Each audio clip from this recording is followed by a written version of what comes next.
Gimana kabarnya, baik? Alhamdulillah, Ibu. Alhamdulillah baik. Sebelumnya terima kasih ya sudah datang di sesi konseling kita hari ini. Boleh di sini ada dua kursi di mana Dewi bisa Anda ya? Baik, di sini ada dua kursi yang bisa Anda duduk, di mana kursi yang sudah saya sediakan boleh Anda duduk di kursi bagian situ. Apakah saya boleh untuk duduk di kursi sini? Boleh. Silahkan duduk secara lebih nyaman. Nyaman? Baik. Apakah jaraknya sudah cukup atau perlu dikasih jarak lagi? Cukup, Ibu. Cukup. Baik ya. Baik ya. Sebelumnya saya ucapkan terima kasih kepada Anda karena Anda sudah mau untuk datang di sesi counseling kita hari ini yang sudah kita jadwalkan, dan saya juga sudah melihat intake info yang sudah Anda isi. Dari intake info yang sudah Anda isi, saya turut prihatin atas apa yang Anda isi di intake info tersebut ya. Sebelumnya apakah Anda pernah melakukan atau pernah hadir dalam sesi konseling? Belum pernah. Jadi apakah Anda mengetahui tentang sesi konseling? Apa yang Anda ketahui tentang sesi konseling?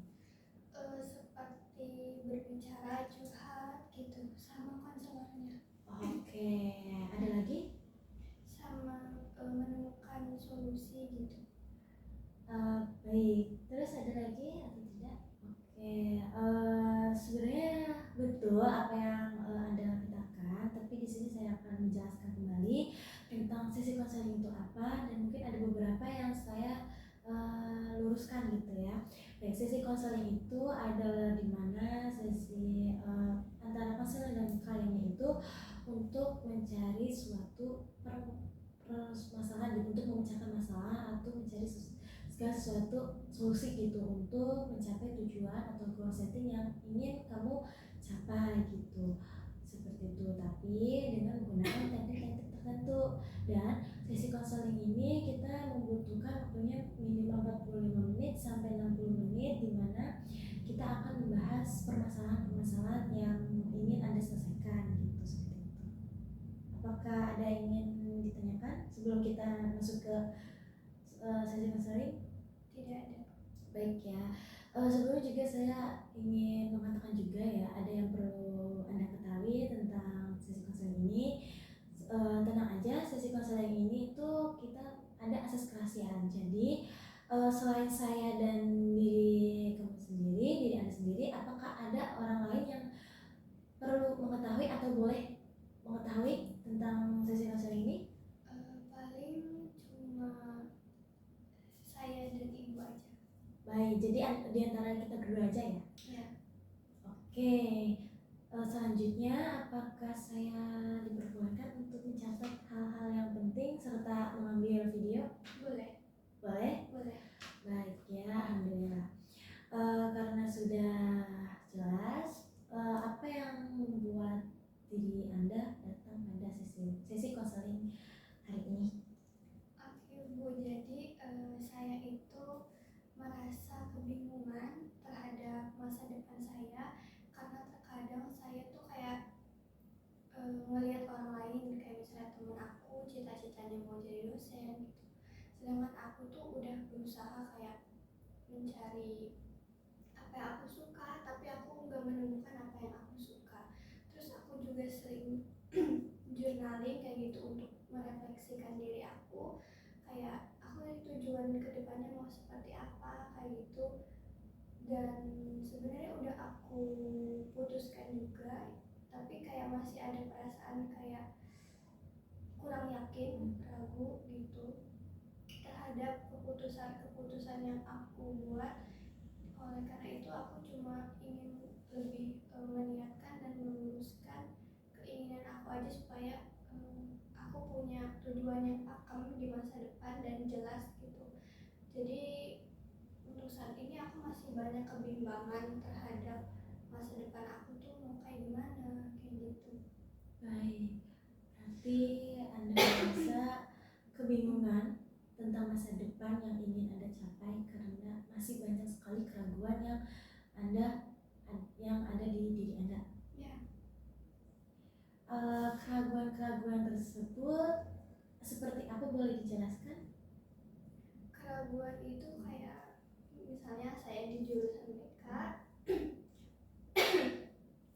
kemudian saya itu sudah mencoba untuk meluruskan kembali niat saya untuk menjadi seorang guru BK, tetapi masih ada beberapa keraguan gitu seperti maaf ya Bu, beberapa keraguan atau kekhawatiran seperti lebih ke gimana sih cara aku meningkatkan keterampilan aku untuk menjadi seorang guru yang baik. Soalnya aku juga merasa aku jauh banget dari kata siap menjadi seorang guru kayak gitu. Misalnya aku khawatir soalnya di SMA aku dulu tuh banyak banget kasus kayak anak-anak yang apa sih berani ke gurunya gitu. Sedangkan aku aja kalau misalkan ada tetangga yang mau ribut gitu, aku masih bingung gitu. Loh, aku harus ngapain gitu. Apalagi nanti kalau misalkan aku ngebayangin tuh ada kondisi yang sama kan, misalnya ada murid yang apa berani ke gurunya. Aku tuh khawatirnya aku bukannya ngelakuin suatu tindakan yang emang seharusnya guru BK lakuin, tapi aku malah aduh aku gimana nih, aku harus gimana, bingung. Itu khawatir, aku khawatir yang itu. Selain itu juga banyak mata kuliah yang nggak aku pahami, sebenarnya kurang memahami gitu. Makanya kayak misalnya assessment itu aku banyak banget yang aku nggak paham karena apa ya, itu juga salah. Sebenarnya semua mata kuliah itu pasti kan penting ya Bu, cuma yang paling aku banyak nggak paham itu assessment kayak gitu. Karena apa ya, lebih ke mungkin aku kurang banyak praktiknya juga, dan ya kurang lebih gitu, kayak kurang memahami banyak materi dan juga bingung sama tujuannya. Aku tuh kayaknya masih bimbang, penuh kebimbangan. Baik, jadi Anda itu merasa tidak percaya diri dengan kemampuan diri Anda untuk mencapai masa depan yang Anda inginkan atau harapkan, gitu ya? Iya. Baik. Nah, untuk itu apakah ada hal lain yang mengganggu di pikiran Anda? Hal lain itu sebenarnya aku tuh lagi suka ke orang Bu, tapi aku tuh kayak setiap orangnya tuh kayak nanya ke aku atau ngechat ke aku tuh selalu berusaha kayak astagfirullahaladzim, takutnya suka berlebihan lagi kayak dulu gitu. Makanya sekarang tuh aku mau meniatkan diri aku ke karir supaya aku punya konsentrasi khusus ke satu hal, supaya aku nggak terus-terusan mikirin orang yang aku suka gitu. Jadi aku punya alasan buat bisa nggak mikirin dia terus. Tapi sayangnya itu aku masih bingung sama tujuan aku gitu. Jadi kamu itu masih merasa kebingungan atau bahkan mungkin kamu juga belum menentukan gitu ya arah tujuan yang ingin kamu capai, tujukan itu di bidang karir. Dan jadi kamu merasa kebingungan atau belum menemukan arah gitu ya tentang bidang karir kamu. Dan tambah lagi kamu itu mengklaim bahwa kamu menentukan karir itu untuk sebagai pengalihan perhatian kamu kepada orang yang kamu suka ya. Ya. Baik, dari permasalahan-permasalahan tersebut bisa saya simpulkan yang pertama, Anda itu mengalami tidak percaya diri tentang potensi di diri Anda sendiri ya. Itu yang pertama. Terus yang kedua, Anda juga masih merasa bingung atau belum juga menentukan arah gitu untuk menentukan masa depan yang ingin Anda capai. Dan yang ketiga, Anda juga merasa mungkin terganggu dengan adanya sosok kehadiran orang yang Anda suka gitu ya. Iya. Karena di diri Anda sendiri juga sebenarnya menolak, tapi karena perasaan itu tidak bisa dibohongkan gitu ya, jadi Anda itu takutnya itu perasaan Anda berlebihan seperti dulu lagi. Baik, dari permasalahan-permasalahan tersebut, di sini kita akan memfokuskan satu permasalahan dulu. Permasalahan apa yang ingin Anda selesaikan atau permasalahan apa yang sangat terganggu dalam pikiran Anda untuk saat ini? Permasalahan lebih ke ingin meningkatkan keterampilan aku untuk menyiapkan diri sebagai calon pelajar. Jadi untuk meningkatkan potensi ya, untuk meningkatkan potensi. Nah, untuk meningkatkan potensi sendiri kan ada banyak ya. Tambah lagi Anda sendiri bilang kalau Anda itu ingin meningkatkan potensi sebagai calon pendidik gitu. Calon pendidik di bidang kesehatan mental atau di bidang konseling gitu ya. Di bidang konselor gitu. Dan itu tuh beda dengan guru-guru pendidik-pendidik yang lainnya. Nah, dalam kondisi apa di situasi itu datang dengan kondisi yang dimana Anda itu merasa potensi Anda itu kurang atau tidak percaya diri gitu. Dalam situasi apa hal itu tersebut muncul ketidakpercayaan diri?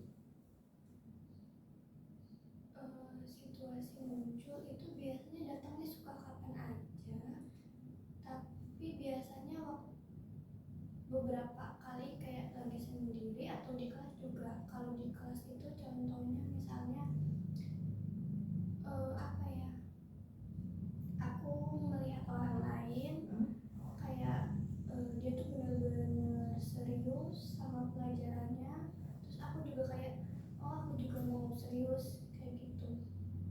Terus aku bisa serius setelah itu mempelajari apa yang lagi dibicarakan. Terus abis itu kayak gimana ya, kalau lagi bareng-bareng tuh aku bisa belajar, kayak seru berdiskusi. Tapi kalau udah di rumah misalnya meniatkan diri nih aku mau otodidak belajar, udah baca buku itu 15 menit tuh langsung tidur lagi Bu. Gitu kayak aduh gak kuat pengen tidur gitu. Baik ya, jadi pikiran atau perasaan ketidakpercayaan diri itu muncul ketika dalam situasi sendiri atau di situasi di dalam kelas, karena ketika Anda melihat teman-teman Anda yang belajarnya serius atau mungkin menurut Anda itu kayak wah ini teman-teman aku pada pintar semua, jadi merasa diri Anda itu tertinggal oleh teman-teman, seperti itu? Kalau merasa tertinggal mah enggak, soalnya aku merasa kalau suatu keterampilan tuh bisa diasah. Tapi niat itu yang aku bingungin. Kayak niatnya apa yang mendasari niat mereka dan kenapa apakah aku kurang niat atau gimana gitu sampai aku tidak optimal gitu. Baik, jadi situasinya itu muncul ketika situasi tidak kepercayaan diri kamu itu muncul ketika di dalam kelas ya. Nah, ketika situasi di dalam kelas itu muncul tidak percaya diri, apa yang ada di dalam pikiran kamu gitu dalam kelas tersebut? Pikirannya kayak misalnya aku duduk di sebelah orang yang rajin, terus aku itu lebih memikirkan kayak apa yang bisa aku pelajari dari si A ini, terus aku tiru hal-hal yang baiknya. Misalnya si A itu fokus mendengarkan dan menulis apa yang dosen sampaikan, aku ikutin dia kayak gitu. Tapi yang bikin aku khawatir tuh sebenarnya bukan di situ, tapi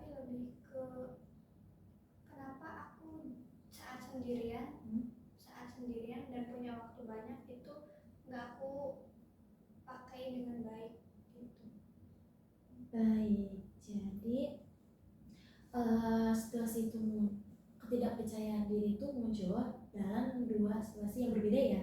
Yang pertama di kelas, yang kedua itu sendiri. Sedangkan kalau di kelas itu Anda itu berpikir gitu ya, ketika ketidakpercayaan muncul itu datang, Anda itu berpikir bagaimana caranya Anda itu bisa mempelajari hal positif dari teman-teman Anda ya.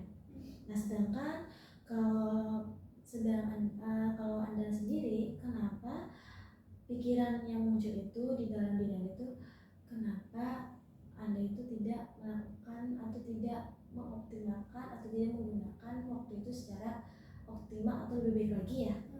Nah, tidak baik lagi ya. Nah, karena ada dua situasi yang berbeda. Nah, untuk perasaannya itu seperti apa ketika Anda di kelas? Perasaan ketidakpercayaan diri yang muncul ketika Anda itu di kelas. Ketidakpercayaan diri di kelas, misalnya aku kalau di kelas lebih ke Perasaannya. perasaannya itu apa ya, antara excited sama khawatir. Karena misalnya aku mau bertanya tuh kayak aku tuh terlalu banyak mikir, kayak ini kalimat nyusun kalimat buat pertanyaan ini gimana ya, kayak gitu. Nantinya tuh malah, soalnya aku dulu juga pernah kayak mencoba bertanya itu malah apa ya, orang-orangnya nggak paham sama yang aku ucapin karena aku mungkin terlalu nervous. Makanya perasaan aku itu bukan lebih ke insecure tapi ke gimana ya supaya aku nggak kayak gini lagi, agak kecewa sedikit gitu sama diri sendiri. Baik, apakah ada lagi untuk perasaannya? Kalau di rumah itu lebih ke aku harus cepet-cepet berubah, aku nggak boleh kayak gini lagi. Aku harus menyiapkan sesuatu dari sekarang tapi aku masih bingung kayak gitu, kayak buru-buru cepet-cepet menemukan tujuan gitu. Tapi aku belum menemukan, akhirnya capek sendiri gitu. Jadi ketika kamu berada di kelas, perasaan yang muncul itu adalah rasa khawatir ya. Khawatir karena kamu itu khawatir atas excited kamu sendiri ya. Jadi dalam bersama kamu tuh excited tapi dibarengi dengan rasa khawatir. Dan kamu juga, dan dari rasa excited serta khawatir itu kamu juga merasa kecewa dalam diri kamu sendiri ya. Baik. Nah, sedangkan kalau ketika kamu sendiri atau ketika kamu lagi di rumah, kamu itu merasa bingung ya. Kamu tuh merasa perasaan kamu itu bingung, merasa kamu itu mulai tergesa-gesa gitu dengan apa yang akan kamu pelajari gitu perasaannya ya. Jadi merasa tidak tenang gitu perasaannya. Seperti itu? Baik, ketika nih ya, ketika kamu situasinya itu berada di kelas, itu juga pikiran kamu itu muncul apa yang harus saya pelajari, dan ketika pikiran itu muncul itu mendapatkan perasaan yang perasaan excited dibarengi rasa kecewa, dibarengi juga rasa khawatir. Nah, tindakan apa atau apa yang Anda katakan saat itu juga? Apa yang Anda katakan atau pikiran apa tindakan Anda yang Anda lakukan pada saat itu juga? Kalau di kelas itu aku mencoba memfokuskan diri untuk mendengarkan materi dan mencatat serta mengambil apa yang bisa aku ambil untuk diri aku sendiri. Kalau di rumah di kosan itu, kalau misalkan aku masih merasa kebingungan sama tujuan aku, biasanya kalau dulu sih sampai nangis ya, sesenggukan gitu, kayak aduh aku harus cepet-cepet menemukan sesuatu gitu karena aku harus menyiapkan dari sekarang, tapi aku masih bingung apa yang aku harus persiapkan. Tapi kalau sekarang itu udah mulai bisa menerima kalau aku tuh belum menemukan sesuatu hal, tapi aku bilang ke diri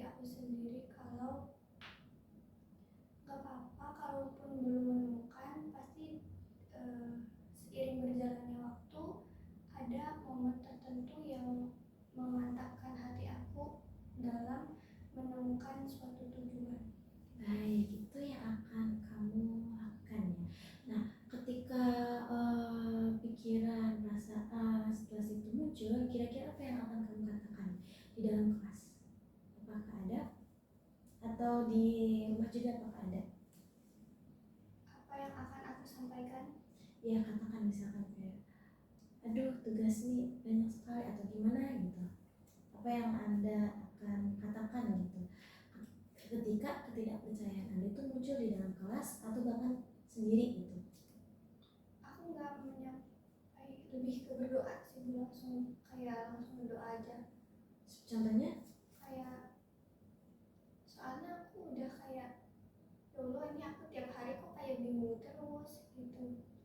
Makanya aku bilang ke diri aku kayak, ya Allah terserah deh, terserah, aku nggak tahu ini arahnya mau kemana, tapi aku mah nurut aja apa kata Allah. Kalau misalkan Allah bilang ini baik, ya udah aku lakuin. Kalau menurut Allah nggak baik, ya udah aku nggak lakuin.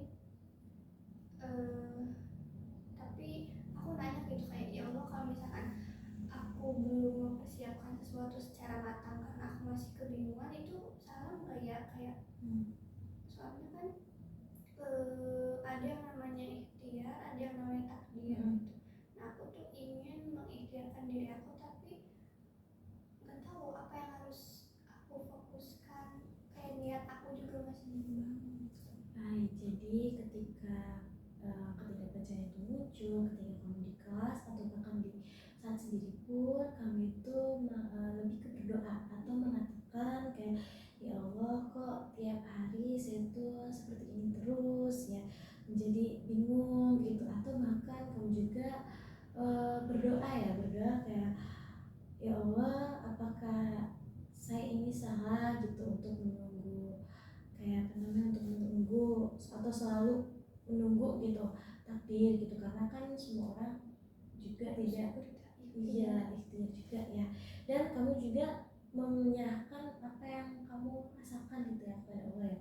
Terserah mau segimanapun itu, mau baik atau enggaknya juga, apa saya lakukan demi kebaikan, seperti itu. Iya. Baik, baik, di sini ada dua situasi, ada yang di kelas ataupun sendiri. Nah, apakah ada situasi lain ketika ketidakpercayaan diri kamu itu muncul? Nggak ada. Gak ada, berarti cuma hanya di kelas ya? Dan saat Anda sendiri? Iya. Baik, mungkin saya akan membacakan lagi. Ketidakpercayaan Anda itu muncul itu ketika Anda di kelas dan pikirannya itu muncul, apa yang bisa saya pelajari dari teman, sehingga memunculkan perasaan yang excited tapi dibarengi dengan rasa khawatir serta kecewa, dan tindakan atau perkataan kamu itu tiba-tiba refleks muncul, itu kamu itu harus langsung fokus kepada pelajaran, atau mungkin kamu itu mengucapkan atau terucap dalam hati atau pikiran gitu kayak, ya Allah kok tiap hari saya gini terus, membuat saya itu bingung, seperti itu. Serta kalau saat Anda sendiri itu pikiran Anda itu muncul karena kenapa saya itu tidak bisa menggunakan waktunya itu dengan baik gitu, dengan optimal, sehingga perasaan kamu itu muncul, kamu itu merasa bingung, merasa tergesa-gesa atau merasa tidak tenang juga saat belajar ya. Dan tindakan atau perkataan Anda muncul itu, yang pertama tindakan Anda tuh mungkin nangis gitu ya, atau perkataan-perkataannya itu kamu itu ucapkan kayak, ya Allah terserah saya berikan kepadamu gitu, mau baik mau buruknya saya akan lakukan dengan yang baiknya. Atau kamu juga merasa berkata kayak, aku tuh salah gak ya menunggu takdir gitu, karena orang itu harus ada ikhtiarnya, seperti itu. Baik, dari kedua situasi tersebut, kira-kira untuk mencapai tujuan apa yang ingin kamu capai, yaitu menemukan potensi yang ada di diri kamu untuk menjadi seorang untuk menjadi pendidik yang baik, khususnya itu dalam bidang kesehatan mental itu, kira-kira apa yang kamu tuju gitu, apa yang kamu inginkan gitu? Yang pertama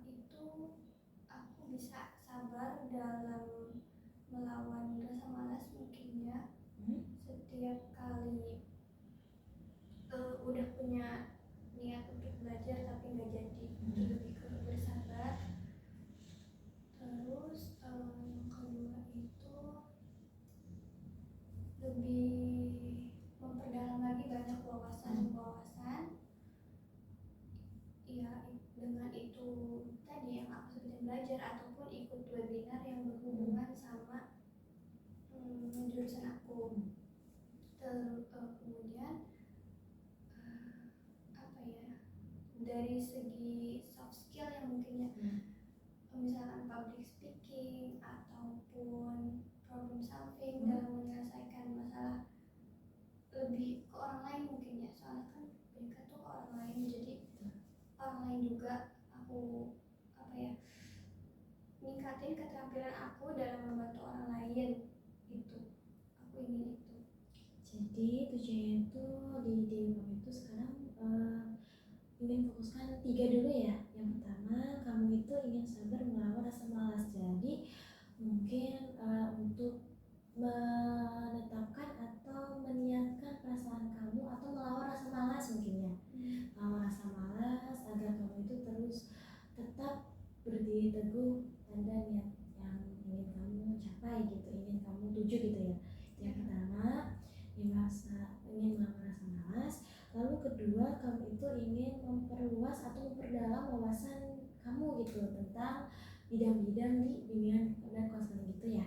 Serta kamu juga ingin meningkatkan soft skill kamu sendiri ya, mulai dari public speaking atau mungkin tentang di diri kamu sendiri untuk menumbuhkan positive vibes itu kan sangat diperlukan ya untuk pendidik konselor itu ya. Baik, nah kira-kira apa yang akan kamu lakukan untuk mencapai semua tujuan yang kamu udah ucapkan tersebut? Yang pertama itu aku harus benar-benar menganggap kalau Allah tuh teman aku. Jadi aku bisa dengan sepuasnya cerita ke Allah tentang progres aku, yaitu misalnya dengan rajin beribadah, meningkatkan ibadah terlebih dahulu supaya kalau koneksi awalnya udah nyambung pasti lanjutannya bakal dipermudah. Terus yang kedua itu meluruskan lagi dalam membantu orang lain sama dengan membantu diri aku juga. Membantu orang lain sama dengan membantu progres aku juga, karena dan membantu itu sebenarnya nggak harus yang sesuai jurusan aku, tapi apapun juga aku bisa, selama aku mampu maka aku bantu. Terus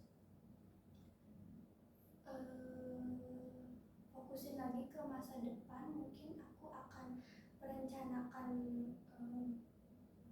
masa depan aku untuk lebih meluruskan lagi niat dalam menjadi seorang calon pengajar dengan cara bersabar dalam menuntut ilmu, terutama ketika sedang sendirian, dan lebih konsisten lagi dalam belajar, dan lebih melakukan banyak afirmasi kepada diri sendiri ketika aku sedang merasa down. Baik, apakah ada lagi yang ingin kamu lakukan untuk mencapai tujuan kamu?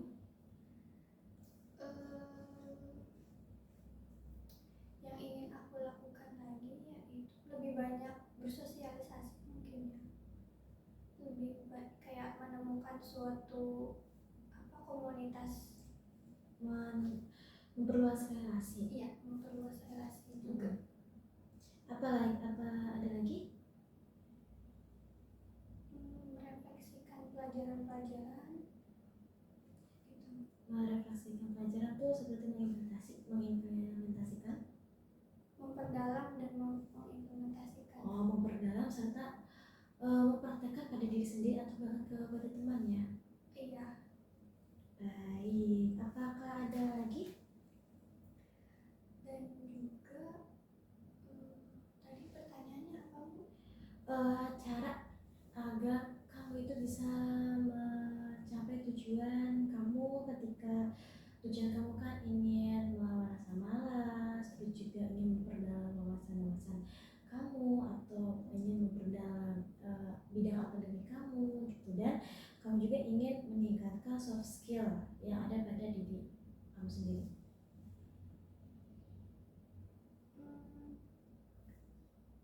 Oh ya, ini satu lagi yaitu mungkin lebih apa ya, lebih banyak lagi dari sebelumnya itu nanyain apa ya, kayak saling apa sih namanya, banyak berkomunikasi lagi lewat telepon sama orang tua daripada sebelum-sebelumnya. Mungkin itu bisa membantu meluruskan niat aku juga. Oh, jadi dengan berkomunikasi dengan orang tua atau bercerita dengan orang tua itu bisa dapat meluruskan atau bisa juga menentukan atau bahkan menciptakan juga tujuan, menetapkan tujuan yang ingin kamu capai ya. Dan di sini ada 6 cara yang ingin kamu lakukan. Yang pertama, untuk mencapai tujuan yang udah kamu sebutkan tadi, yang pertama kamu itu ingin menganggap Tuhan kamu, Allah itu sebagai tempat pulang ya, sebagai tempat pulang, sebagai tempat bercerita kamu dengan melakukan yang pertama kamu itu meningkatkan ibadah kamu lebih rajin lagi atau yang lain-lainnya sebagai tersebut yang berhubungan dengan Allah ya, dengan Allah SWT. Lalu juga kamu juga ingin meluruskan niat kamu dalam membantu orang lain.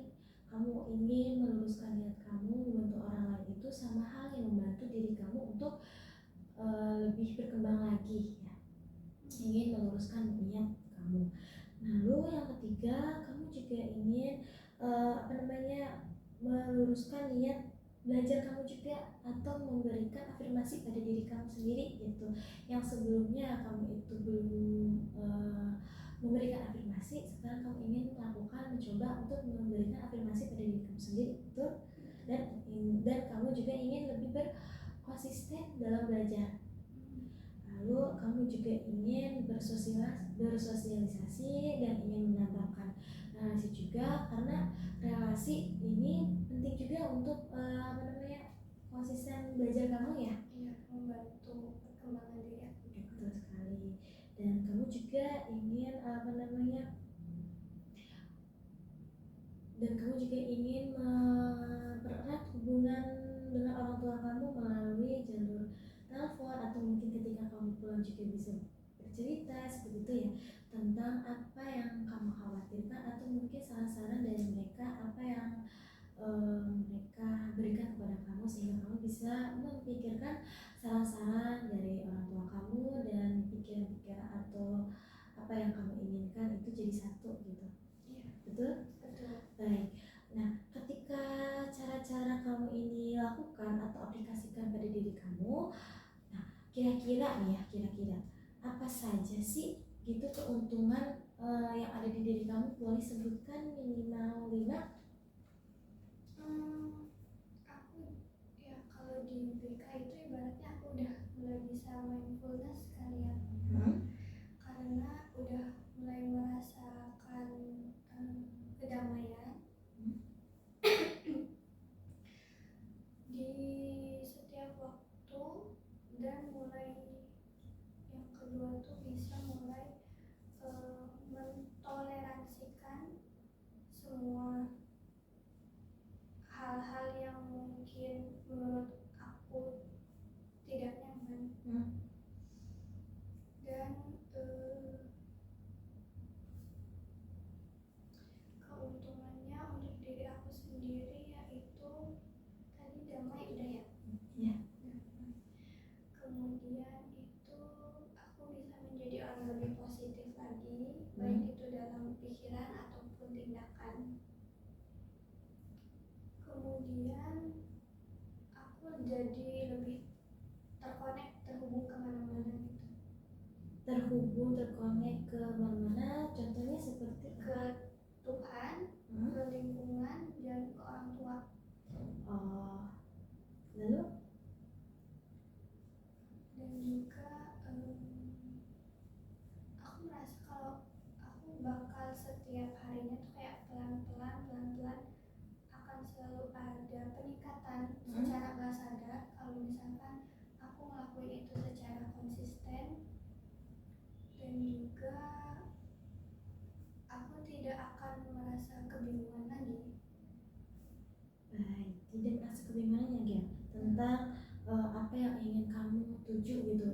kamu juga sudah menetapkan masa depan di diri kamu dengan menggunakan cara-cara tersebut ya, tidak merasa kebingungan ya.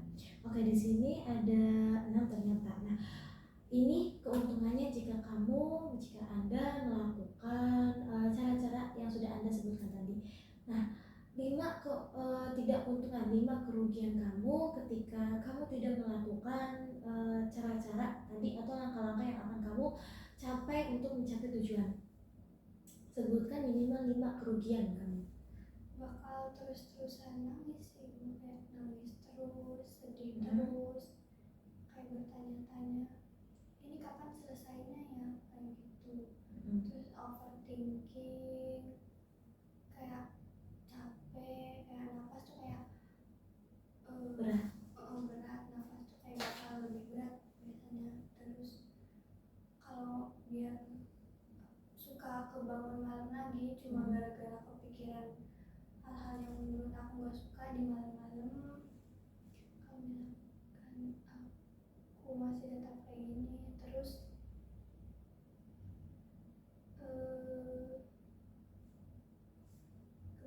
kerugiannya tidak ada suatu perkembangan yang akan aku alami atas perubahan yang akan aku rasakan. Maksudnya kayak stuck aja, diem terus di sini. Terus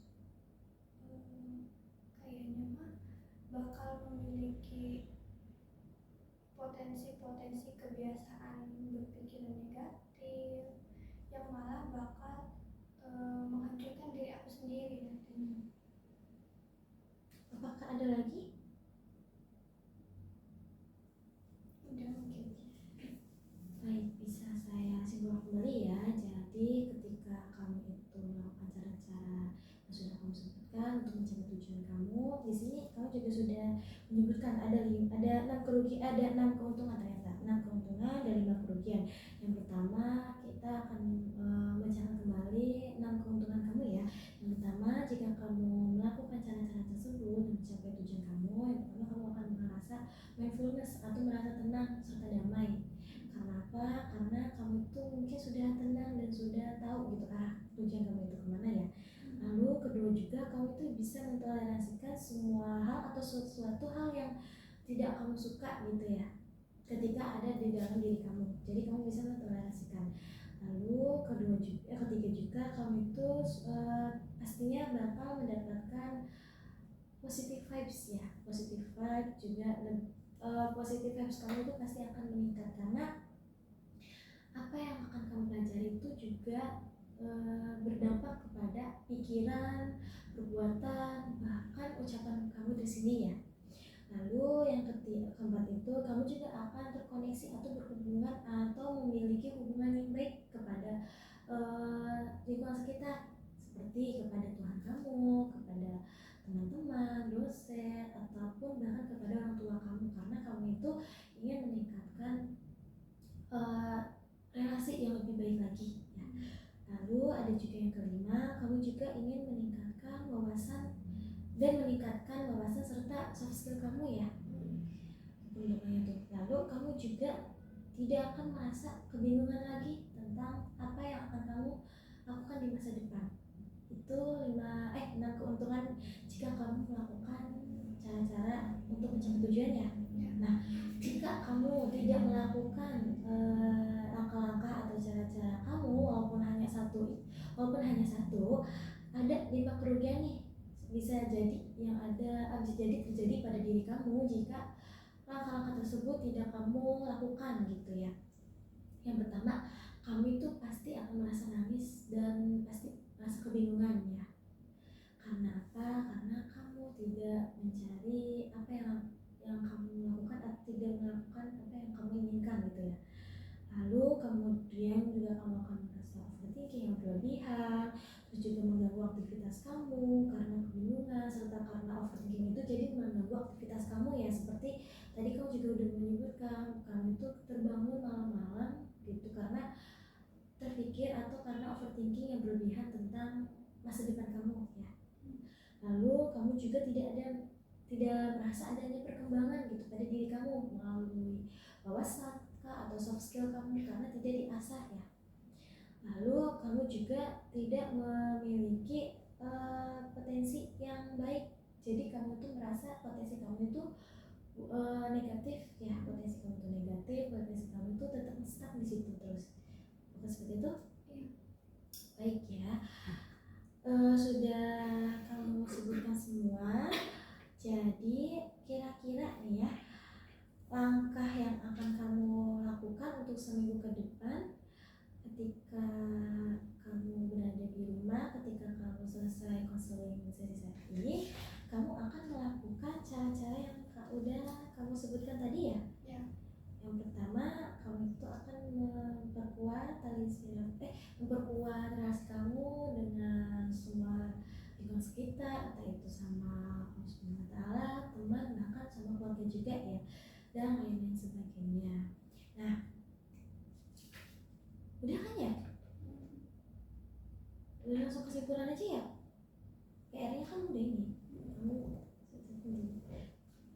Oke, baik, bisa saya simpulkan kamu itu, perasaan kamu itu muncul misalkan. Baik, bisa saya simpulkan kamu itu merasa tidak percaya diri dalam diri kamu sendiri karena kamu merasa potensi kamu, atau kamu itu masih merasa kebingungan tentang masa depan kamu ya. Karena kamu itu anggapan kayak kamu itu masih bingung gitu, sebagaimana sih gitu untuk menjadi pendidik yang benar gitu. Dan rasa ketidakpercayaan diri itu muncul pada dua situasi yang berbeda. Yang pertama, ketika saat kamu di kelas.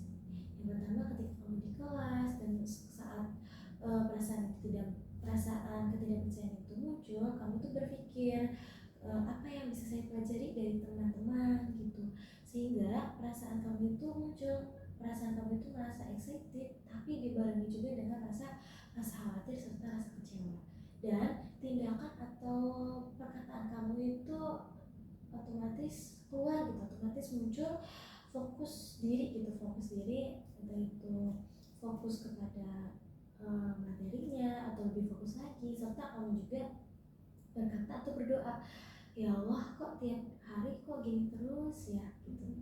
Lalu ada lagi situasi kedua, yaitu ketika kamu sendiri atau ketika kamu berada di rumah atau kosan ya. Nah, pikirannya itu muncul gitu, kok saya kok gini terus gitu, kok kamu tidak mempergunakan tidak mempergunakan waktu dengan baik gitu ya. Dan perasaan itu muncul tiba-tiba, kamu tuh merasa bingung serta kamu tuh merasa tergesa-gesa atau tidak tenang. Lalu tindakannya atau perkataannya yang kamu lakukan adalah yang pertama, kamu tuh nangis.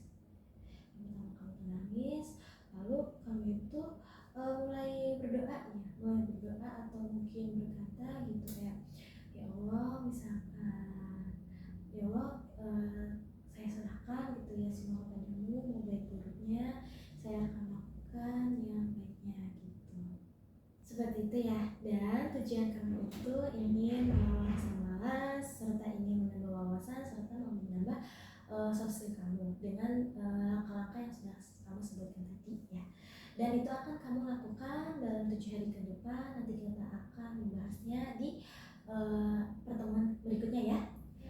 Baik, di sini apakah saya boleh meminta kamu untuk menuliskan kesan pesan atas sesi konseling hari ini? Boleh? Boleh.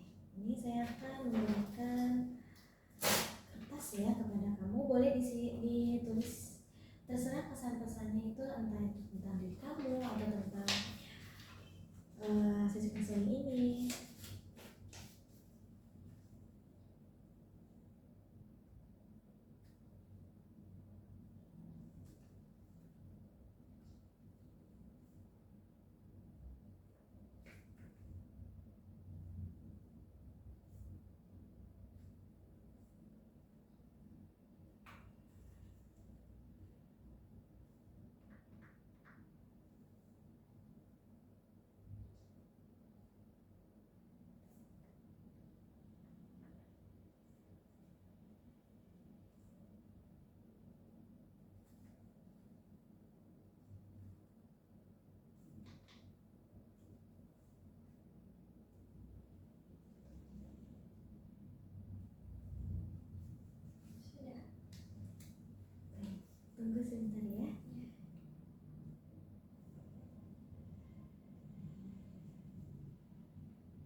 Baik, apakah ingin dibacakan atau ingin baca sendiri? Ibu aja yang baca. Boleh, boleh ya. Eh, oke, ada kesan pesannya nih. Ternyata asalnya itu seperti menemukan udara baru di hidup. Berarti menemukan petunjuk gitu ya atau arahannya. Iya. Lalu kedua tuh membantu merefleksikan diri aku dengan nyaman. Masya Allah. Terus juga terima kasih kepada Bu Gita, semoga kebaikannya dilimpahkan kepada Allah SWT. Amin ya rabbal alamin. Oke ya, di sini saya akan membacakan kesan-kesan saya terhadap Dewi. Kesannya itu saya sangat kagum kepada kamu, kepada Anda, karena Anda sendiri juga bisa memikirkan atau mencari solusi atas permasalahan Anda sendiri ya, yang ingin Anda capai gitu. Saya sangat kagum, saya sangat mengapresiasikan apa yang telah Anda pikirkan, karena sebenarnya tidak mudah untuk mencari solusi gitu. Sedangkan Anda itu sangat tenang, sangat memikirkannya dengan serius. Saya sangat kagum gitu. Lalu pesan saya untuk kamu, semoga saya harap kamu bisa menjadi lebih baik lagi, bisa menjadi lebih semangat lagi untuk mencapai apa yang ingin kamu lakukan, apa yang ingin kamu tujukan gitu. Dan semoga kamu bisa menetapkan apa sih masa depan kamu gitu, apa sih tujuan kamu gitu, sehingga kamu itu bisa menemukan jalan gitu, apa yang akan kamu lewati seperti itu, dan kamu juga bisa memilih jalan tersebut gitu. Baik Dewi, terima kasih ya atas sesi konseling hari ini. Kita akan bertemu minggu depan nanti ya, untuk sesuai jadwalnya juga sama. Terima kasih kepada kamu, kepada Anda. Wassalamualaikum warahmatullahi wabarakatuh. Waalaikumsalam warahmatullahi wabarakatuh.